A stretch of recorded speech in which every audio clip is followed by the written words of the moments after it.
ke bawah lagi bisa di scroll. Nah, itu dia, terus ke bawah lagi, ke bawah lagi, ke bawah lagi. Nah, itu contoh buku-bukunya. Tinggal memilih saja mau membaca buku yang mana. Coba klik satu buku. Ya, klik. Oke. Akses gratis, klik. Buka lagi, baca sekarang. Ya, klik. Ya. Aku sayang ayah. Halaman pertama. Terus lagi terus. Nah, oke. Dalam satu lembar tidak banyak kata-kata, tidak banyak tulisan, hanya Malik satu baris saja dengan gambar ilustrasi yang menarik. Jadi bisa aja itu buka dari handphonenya, tidak punya buku, buka dari handphonenya, dari gawainya, langsung ibu baca itu dengan mencerita. Jika aku sedih, ayah menghibur marah, ayah mau bernyanyi, dan seterusnya ya. Aku menghibur. Silakan dibaca dengan ilustrasi dan baik. Itu bisa. Masih banyak buku yang lainnya, tinggal pilih ya. Mungkin ada judul yang lain, nanti tinggal dilihat saja ya. Jadi walaupun ibu nanti tidak dapat buku cetaknya, bisa buka di sini.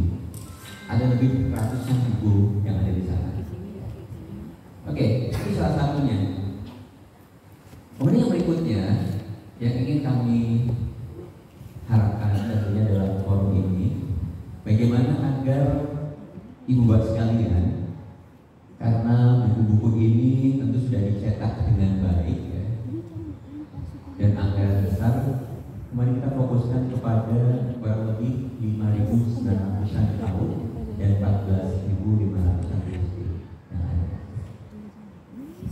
Nah, ini adalah contoh-contohnya yang dimanfaatkan. Tadi betul Bu Diko, jadi bagaimana kita lakukan membaca nyaring. Ini juga praktek-praktek baik yang ada di sekolah-sekolah lain. Tidak harus anak membaca sendiri, kita juga bisa membacakannya supaya anak-anak terlibat. Dan teman-teman bisa juga di samping di buku digital tadi, di sini juga ada di platform Merdeka Mengajar. Banyak materi-materi praktek baik yang ada. Oke, tadi ada yang sudah follow IG-nya. Ini salah satu praktek baik ya. Buku-bukunya bisa dipajang dengan baik. Tadi buku digitalnya disetel di layar lebar seperti ini. Pesertanya duduk melihat kita membacakannya.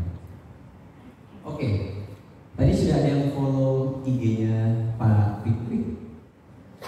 Sudah? Boleh tunjuk tangan? Yang sudah? Oke, yang tercepat siapa? Oke, mungkin silakan dibacakan. Ada pelantannya untuk dibacakan, yang tercepat follow akan mendapatkan hadiah. Dan kalau yang tercepat memfollow saya juga dapat hadiah. Kalau bersama bukan anggota dewan, silahkan di follow, nanti kita berbagi informasi. Cukup ketik aja Hafiz Muksim ya. Ada IG saya. Oke, yang tercepat silahkan dibacakan Mbak Duta. Baik, untuk 5 pengikut Instagram tercepat, yang pertama ada Putri dari bawah Roshanti. Ada Putri, silahkan maju ke depan.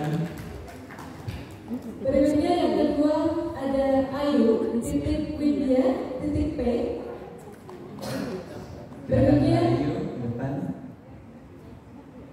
Berikutnya ada akun Pamungkas Anggit Trismala. Berikutnya yang keempat ada Umu Hanif 27. Ada? Mana Umu? Ada Umu di sini? Tidak ada Umu. Terus kelima? Sekali lagi saya ulangi. Yang keempat ada Umu Hanif 27. Berikutnya yang kelima ada Endah titik ES. Ada Endah? Oke, yang merasa ada silahkan maju ke depan. Siapa cepat dapat.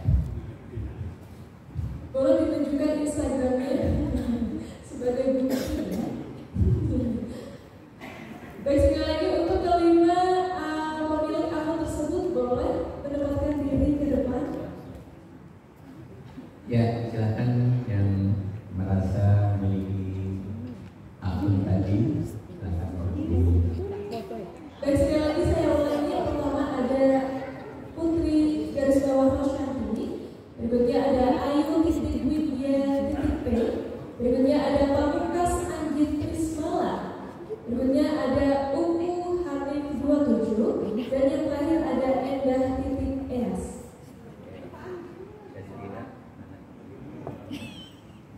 Baik, mungkin ada yang ingin mewakili.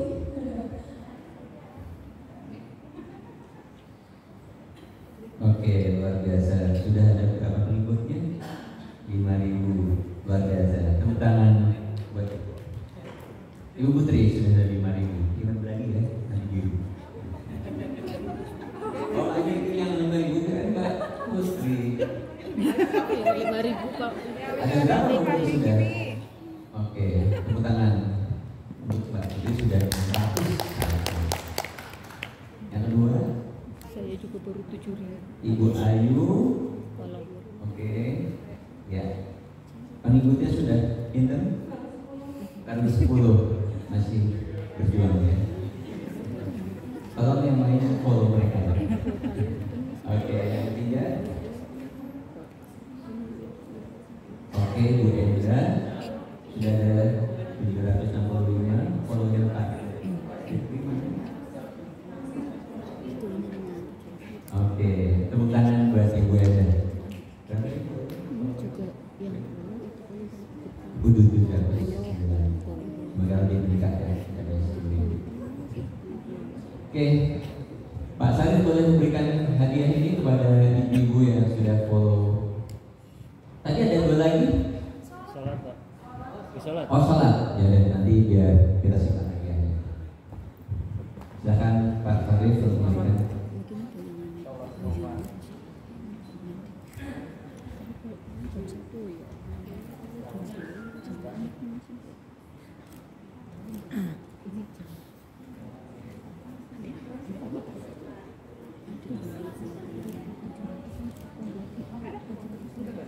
Oke, ya.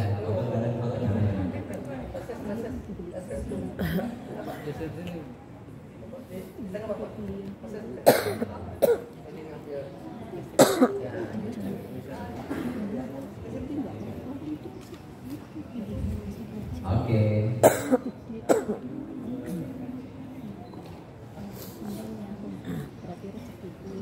Baik, terima kasih tepuk tangan di Moga.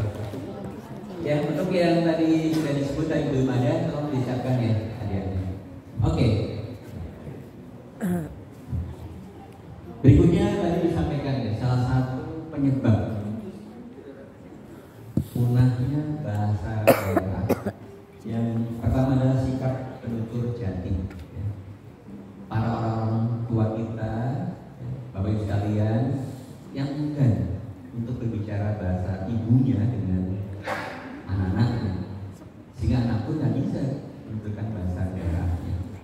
Yang kedua, migrasi dan mobilitas tinggi. Kayak saya asli dari Purbalingga karena sudah lama di Jakarta, saat pulang ke daerah itu pidato sambutan pakai bahasa Jawa udah pasti belepotan.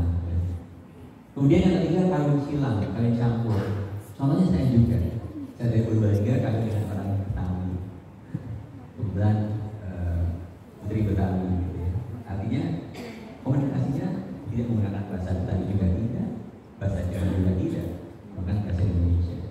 Kemudian globalisasi yang monolingualisme. Artinya ini kita tahu juga bahwa dengan era globalisasi banyak juga yang menggunakan komunikasi dengan bahasa Inggris atau bahasa asing, apalagi anak-anak gaul kita. Nah ini saya kira hal-hal yang menjadi tantangan kita. Sehingga tolong sekali lagi para ibu-ibu muda, ya, karena ibu-ibu muda semuanya yang masih memiliki anak-anak kecil, tularkan, wariskan bahasa Indonesia dan bahasa daerah kepada anak-anak. Nah, ini tadi disampaikan oleh Pak Fikri bagaimana kondisinya. Ini saya fokus kepada bagaimana kegiatan ini dilakukan. Pertama adalah komunitas. Jadi sasaran kita tidak hanya anak juga pelibatan para komunitas. Ya. Yang kedua, kita ingin juga tentu, apakah di sini ada yang sebagai kepala sekolah? Ada kepala sekolah? Guru? Oke, banyak guru ya. Pengawas? Oke. Nah, kita ingin guru, kepala sekolah, pengawas terlibat langsung di dalam proses pelestarian bahasa daerah. Sehingga di sekolah misalnya setiap hari apa menggunakan bahasa daerah, silahkan diatur di sekolahnya. Komunikasi antara guru dengan kepala sekolah misalnya setiap hari Rebo menggunakan bahasa Tegal, nampak, misalnya bisa. Nah, kemudian siswa udah pasti kita pacu bagaimana siswa menguasai bahasa daerah ya tadi dengan berbagai jenis lomba. Ya, bisa juga ini ekstrakurikuler. Yang suka bahasa daerah dengan pidato silahkan ikut pidato. Yang suka mendongeng silahkan mendongeng. Yang suka membanggakan tidak dipaksa sesuai dengan keinginan anak semua. Dan tentu berbagai macam lomba inilah yang silahkan bagus sekalian dilakukan di sekolahnya. Nanti setiap semester kalau gitu atau akhir tahun dilakukan lomba. Kalau itu menjadi hal bagus, saya kira bisa kita lakukan terus menerus. Nah, mungkin yang terakhir guys sekalian, karena waktu sudah menunjukkan pukul 12 lewat dan saya tadi berjanji tidak akan mengakhiri pukul 1. Jadi yang terakhir kita ingin ya, bagus sekalian, karena ini adalah di bulan suci Ramadan, di mana di 10 bulan terakhir ini doa-doa kita juga insya Allah makbul. Ya. Saya atau kami di Balai mohon dukungan doa dari Bapak Ibu sekalian agar rencana usulan bahasa Indonesia menjadi bahasa resmi di forum UNESCO mendapatkan kemudahan, kelancaran, dan diterapkan menjadi bahasa resmi. Setuju ya? Setuju. Amin. Untuk itu saya mohon kita berdoa bersama agar niat ikhtiar kita semuanya di bulan yang penuh berkah ini ya, dikabulkan dan bahasa Indonesia menjadi bahasa resmi di UNESCO. Doa.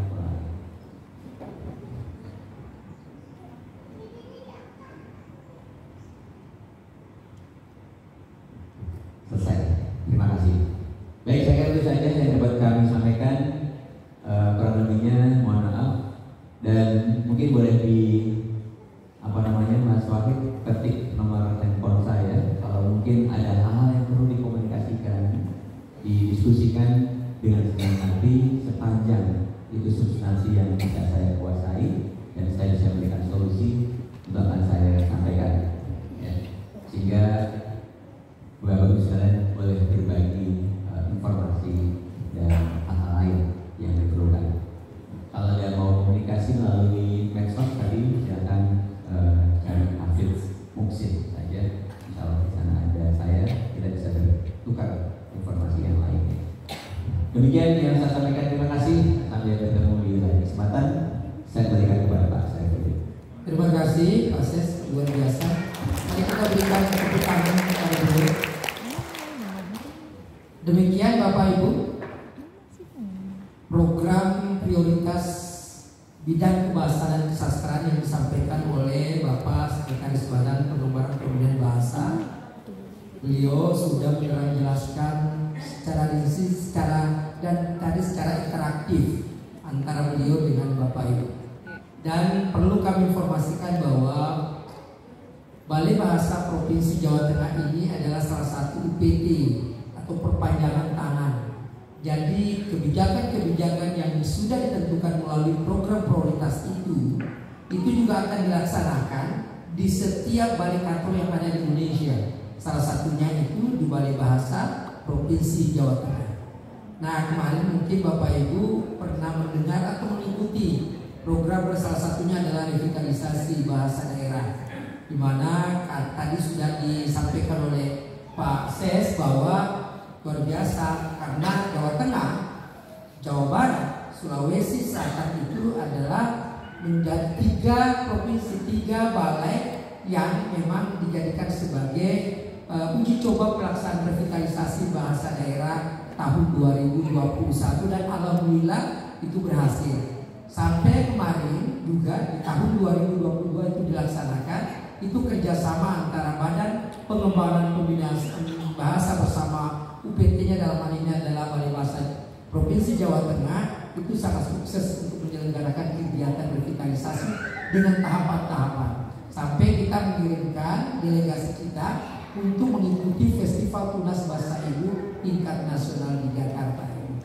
Nah, perlu kami informasikan Bapak Ibu bahwa ada program di Balai Bahasa Provinsi Jawa Tengah ini yang merupakan program lulusan dari Pusat Penguatan dan Pemberdayaan Bahasa, yaitu program penerjemahan. Nah, ada 100 produk yang diterjemahkan Bapak Ibu itu dari bahasa daerah ke bahasa Indonesia. Nantinya insya Allah salah satunya adalah akan dijadikan sebagai bahan bacaan untuk literasi, penguatan literasi, yang bukan saja sebenarnya sasarannya untuk Provinsi Jawa Tengah, tapi ini akan kita kirimkan ke provinsi-provinsi lain untuk menikmati atau membaca dan sekaligus bahan bacaan dalam program atau penguatan literasi di setiap provinsi itu. Nah, pemenuhannya itu adalah satu, ada program yang disebut dengan sayembara. Ini kesempatan Bapak Ibu, komunitas-komunitas, penulis-penulis untuk menulis karya sastra yang berbahasa daerah yang langsung di situ bisa diterjemahkan. Yang sasarannya itu adalah tingkat pendidikan dasar. Ini masih buka ini. Nanti Bapak Ibu bisa membuka laman Balai Bahasa Provinsi Jawa Tengah untuk ikuti acara ini. Dan ini saya marah 100 produk ini. Sampai kemarin itu baru berapa yang masuk, sekitar 50-an. Berarti masih ada 50 Bapak Ibu itu yang memang kami butuhkan hasil karya dari penulis-penulis yang ada di Jawa Tengah. Jadi monggo, kami juga bekerja sama dengan komunitas-komunitas literasi. Dalam hal ini adalah penguatan literasi di daerah. Mohon bantuannya Bapak Ibu. Mungkin itu saja. Sekali lagi mari kita berikan apresiasi ke Pak Asesor. Ya, terima kasih Pak Ses. Ini kepercayaan bagi kami Balai Bahasa Provinsi Jawa Tengah untuk menyelenggarakan kegiatan bersama kemitraan dengan lembaga negara, salah satunya adalah DPR RI ini untuk penyelenggaraan kemitraan dalam program prioritas bidang kebahasaan dan kesastraan tahun 2023. Dan insya Allah juga nanti kami di Balai Bahasa Provinsi Jawa Tengah ada program yang sama di tanggal 14 atau tanggal 15 insya Allah itu dengan narasumber yang sama, yaitu Bapak Haji Abdul Fikri Fakih, untuk penguatan program-program Balai Bahasa Provinsi Jawa Tengah yang merupakan perpanjangan tangan dari Badan Pengembangan Pembinaan Bahasa. Demikian Bapak Ibu, saya terutama yang tadi sedikit memoderatori kegiatan atau pelaksanaan kegiatan ini. Mohon maaf kalau misalnya ada yang salah, ada yang kurang, dan kami mengucapkan terima kasih. Semoga ini menjadi dasar kita untuk penguatannya, kegiatan gerakan bersama penguatan dalam kebahasaan dan kesastraan khususnya yang ada di Provinsi Jawa Tengah. Demikian Bapak Ibu, sehat selalu, sukses selalu. Wabillahi taufiq wal hidayah. Assalamualaikum warahmatullahi wabarakatuh.